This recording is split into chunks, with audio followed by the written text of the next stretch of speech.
तो हेलो मेरे प्यारे भाइयों, आप सभी का स्वागत है हमारे इस चैनल प्रदीप इंस्टीट्यूट में।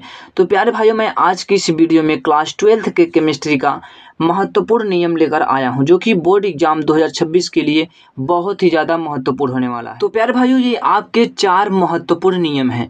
पहला क्या है आप सभी का नियम? पहला है हेनरी का नियम, दूसरा है राउल्ट का नियम, तीसरा है कोलराउस का नियम, चौथा है फैराडे का नियम। तो आज की इस वीडियो में हम आप सभी को हेनरी का नियम बताने वाले हैं। तो प्यारे भाइयों, एक एक नियम को लेकर चलेंगे। तो केवल आज की इस वीडियो में हम हेनरी का नियम आप सभी को बताने वाले हैं।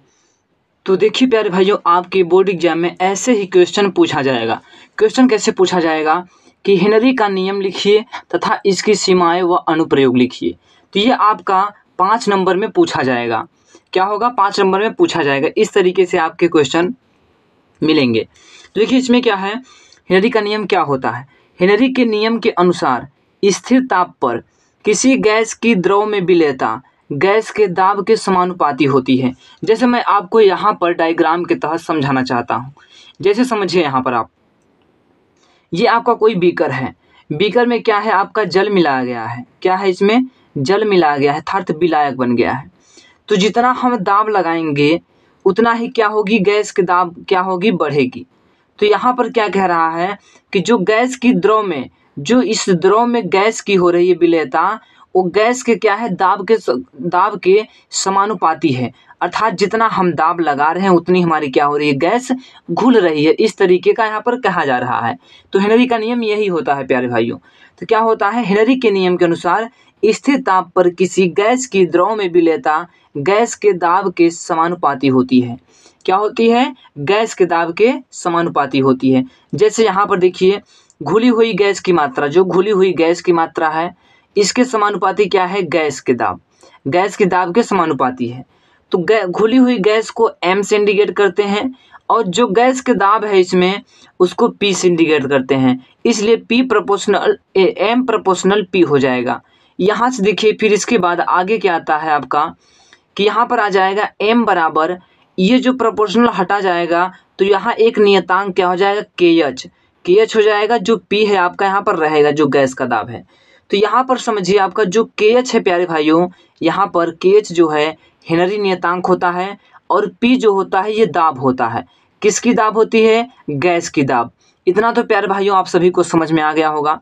इसी के बाद आपका जो M है, जो M यहाँ पर है, ये क्या है, घुली हुई गैस की मात्रा है, घुली हुई गैस की मात्रा।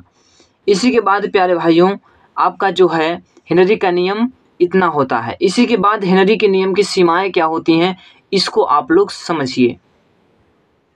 तो भाइयों, हेनरी के नियम की सीमाएं क्या हैं? पहला सीमाएं क्या है, यह तनु विलयन पर लागू होता है। तनु विलयन पर क्या होता है, हेनरी का नियम लागू होता है। दूसरा सीमाएं क्या है, हेनरी का नियम निम्न दाब व उच्च दाब पर कार्य करता है। उच्च दाब और निम्न दाब का मतलब ये है कि हम जितना भी उस विलायक में, जो आपका यहाँ पर मैंने बीकर आपको समझाया, तो वह जो आपका विलायक है अर्थात विलयन है, उसमें हम जितना दाब लगाएंगे, उच्च दाब लगाएंगे और निम्न दाब लगाएंगे, इस पर भी ये नियम क्या होता है, लागू होता है।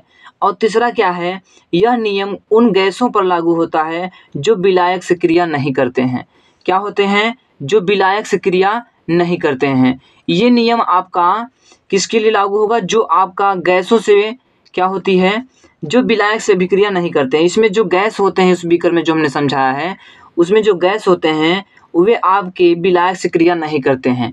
यहाँ पर आपका नियम, ये हेनरी के नियम का सीमाएं होती है। ये प्यारे भाइयों आपकी 3 सीमाएं हैं। केवल 3 ही सीमाएं लिखेंगे तो भी कोई दिक्कत नहीं होगा। इसी के बाद आपकी जो है अनुप्रयोग क्या है, अनुप्रयोग को समझिए। हेनरी के नियम का अनुप्रयोग। तो अनुप्रयोग क्या है आपका? पहला है कि गोताखोर द्वारा सांस लेने में, गोताखोर अर्थात जहाँ पर गोताखोर होता है वहाँ पर सांस लेने में इसका प्रयोग किया जाता है।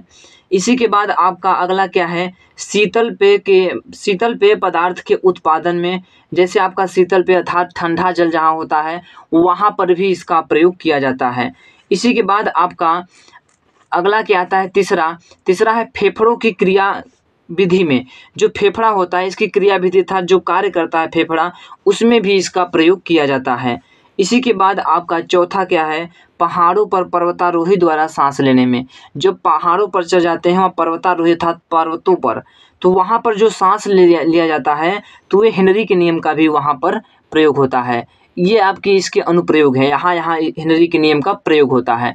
तो प्यारे भाइयों, मुझे आशा है कि आप सभी को ये अच्छा लगा होगा। यदि प्यारे भाइयों आप लोग इस वीडियो पर प्यारे भाइयों इस वीडियो को लाइक नहीं किए हैं तो इस वीडियो को लाइक कर लीजिएगा। यदि इस चैनल पर नए हैं तो चैनल को सब्सक्राइब कर लीजिएगा। तो धन्यवाद प्यारे बच्चों, धन्यवाद।